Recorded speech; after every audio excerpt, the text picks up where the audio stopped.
Good evening. Welcome to South Asia Newsline. I'm Gitasha Sharma. Here are the top stories we are tracking for you on Friday, the 19th of May. Indian Prime Minister launches book series on transformation of agriculture.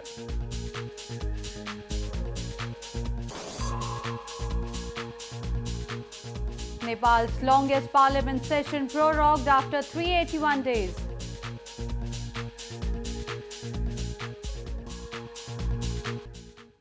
And now for all the details. Indian Prime Minister Narendra Modi on Friday launched a book series by MS Swaminathan titled The Quest for a World Without Hunger. The books published under the series bring out the remarkable transformation of Indian agriculture. Swaminathan is a renowned Indian geneticist and administrator who made a stellar contribution in the success of India's Green Revolution program. It helped make India self-sufficient in wheat and rice production. He has been described by the United Nations Environment Program as the father of economic ecology because of his leadership of the evergreen revolution movement in agriculture. Addressing the book release, Prime Minister Modi stressed on soil management and improving productivity in the agriculture sector. An anthology of research papers by MS Swaminathan, Volume 2. Moving on to news from Pakistan, opposition party lashed out at the Pakistan government after the International Court of Justice stayed the execution of alleged Indian spy. They described the World Court's verdict as a setback for Pakistan. The opposition on Thursday denounced the government for mishandling the case.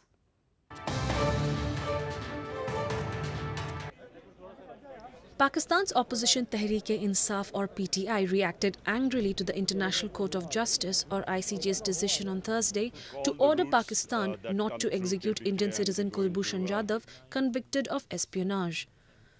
The primary judicial organ of the United Nations told Pakistan to take all possible measures to ensure that Jadhav is not executed. It also told Pakistan to give consular access to India. The party accused the Pakistani government of wanting this result and predicted Jadhav would be eventually returned safely to India. Lawyer सही नहीं रखे, जिन्होंने case नहीं argue किया और हम जिधर हमें नहीं एक्सेप्ट करनी चाहिए थी ज्यूरिसडिक्शन, हमें पेश ही नहीं होना चाहिए था, हम चले गए उधर. According to local media reports, legal experts in Pakistan are also blaming the Foreign Office officials for handling the case poorly and not giving proper advice to the relevant quarters. In April, a Pakistani military court had sentenced former Indian naval officer Jadhav to death for alleged espionage and subversive activities. In news from Nepal, Nepal's President Bidya Devi Bhandari on Thursday prorogued the monsoon session of the legislature parliament. The House session that commenced on May 3rd last year came to an end on Thursday after 381 days, becoming the longest session ever in the country.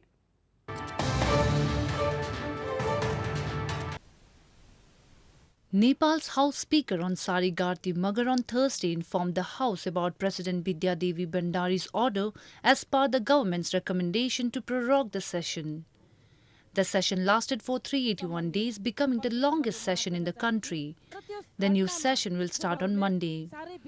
The House was prorogued without discussing a revised constitution amendment bill, which has been introduced to address the agitating Madhya-based party's demand. The question now remains over the second phase of local polls scheduled on June 14. The agitating parties have remained rigid in their demand of constitution amendment as the condition for their participation in the polls. The government, however, on Thursday accepted the Madhes and Tharuad protest as a political movement and also decided to drop charges filed against the protesters. Meanwhile, in Sri Lanka, rescue operations were still underway on Friday after a 5-story building in Sri Lanka's national capital, Colombo, collapsed on Thursday, killing 1 and injuring at least 23.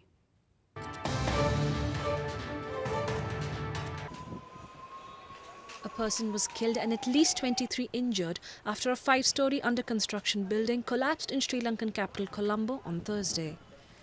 Meanwhile, rescue operations were still underway on Friday to search for anyone who might be trapped under the debris of the collapsed building. The building, formerly a wedding reception hall, was under construction when it collapsed during a thunderstorm. Residents in the vicinity of the building were evacuated due to safety concerns.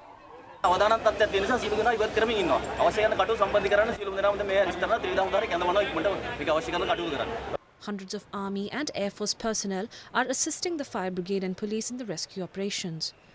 The causes of the collapse are being investigated. More on news from Sri Lanka. Sri Lanka on Friday commemorated the 8th anniversary of the end of its decades-long war against Tamil rebels. Around 10,000 fighters surrendered and the entire rebel leadership was killed in the bloody battle.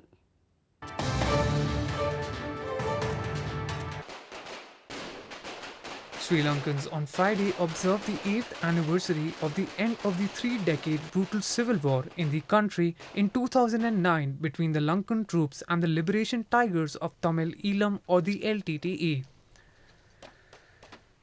The Tigers waged to create a separate homeland for Sri Lanka's minority Tamils, many of whom complained of discrimination by governments led by the Sinhalese ethnic majority since independence from Britain in 1948. Rights groups had accused the Tigers of forcibly conscripting Tamil refugees in the war zone as fighters or labourers. The Tigers denied that. On May 19, 2009, the President announced in Parliament the defeat of the LTTE. Around 10,000 fighters surrendered and the entire rebel leadership was killed in the final bloody battle on the beaches of northeastern Mullaitivu. Two-thirds of the island's coast, which was closed during the war, is now open for fishing and tourism. And a third of the island, which was once deeply entrenched in war, is quickly being integrated with the rest of the country. In news from Afghanistan, in a channel dedicated to women launches in Afghanistan this weekend. However, the women staff say they were met with disapproval from friends and family for taking the job in an industry dominated by men.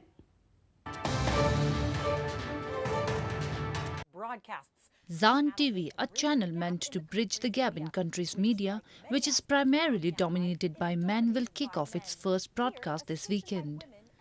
In Afghanistan, a station by women and for women is a novelty and a risk. However, breaking barriers and shunning the taboos, women here are all ready for the TV channel launch. Zan TV or Women's TV is run on a shoestring and relies on a team of more than 50 young women, many of them students. According to the station's founder, the idea for the channel clicked while shifting through job applications for another station, where he noticed that several women were applying for an anchor job despite the cultural taboo. طبعا دیگه مشکلات خود داره و با مشکلات هم شاید روبرو شود چون تلویزیون زن است و در جامعه که مرد سالاری هست و بیشتر همه موارد مربوط مردها میشه و زن هم از حقوق زیاد برخوردار نیست و این تلویزیون به خاطر ایجاد شده که ما تا بتونیم مبارزه بکنیم و صدای زنها را بلند بکنیم و به همه بگوییم که زنها هم مانند مردها میتونن و توانایی داره. بله، فامیل راضی است به من که من کار کنم چون خانم های دیگه هم هستن که فامیل ها اجازهشون نمیتن که جای یک دفتر کار کنن. اصلا من برشان میگم که همی دختر خانم ها را اجازه بدن که برن در یک جای راحت کار کنن چون آزادی حق هر انسان است. Though there are no guarantees, the hard work will pay off as they are up against 40 stations in cutthroat competition for viewers. But in some ways, Zan TV's debut is at least a milestone for Afghanistan. It was 16 years ago that Taliban militant was overthrown and women were subjected to worse treatment under its regime. Moving on, around 3,800 youths participated in a police recruitment rally organized by authorities in Pulwama district of India's Kashmir on Thursday. The drive was appreciated by the locals as it would provide employment opportunities to the youth of the region.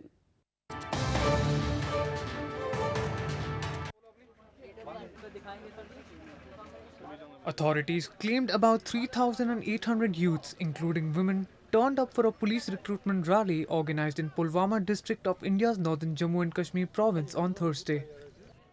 The participants underwent a physical endurance test which was followed by verification of their documents. The candidates who cleared the test will appear for a written test later. जिला पुलवामा के लिए 222 vacancies हमारे पास हैं, जिसमें maximum vacancies IRP battalions में हैं और arm police और ज़िला पुलिस में भी कुछ वैकेंसीज हैं। तो हमारे पास जो एप्लीकेंट्स हैं वो तकरीबन 3800 हैं। काफ़ी जोश व खरोश, जैसे कि आपने भी देखा होगा, यहाँ के जवानों में है, लड़कियाँ भी इसमें शामिल हैं जो कि इस भर्ती मुहिम में हिस्सा लेने के लिए यहाँ पे आए हुए हैं। The youth appreciated the efforts of authorities to hold such drives as they provide employment opportunities in the region. Stability in Pulwama is crucial for Indian security apparatus as the district is located on the highway connecting the Kashmir Valley with the rest of the country. Well, that's the way it was in South Asia this evening. Before we conclude, the top stories once again. Indian Prime Minister launches book series on transformation of agriculture.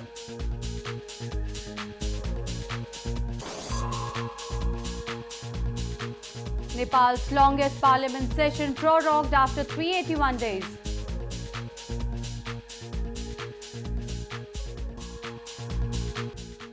Now our viewers can watch the show on SouthAsiaNewsline.com. You can also visit us on Facebook.com/SAsiaNewsline and follow us on Twitter @SAsiaNewsline. That's all in tonight's edition. We'll see you same time next week. Have a great weekend. Good night.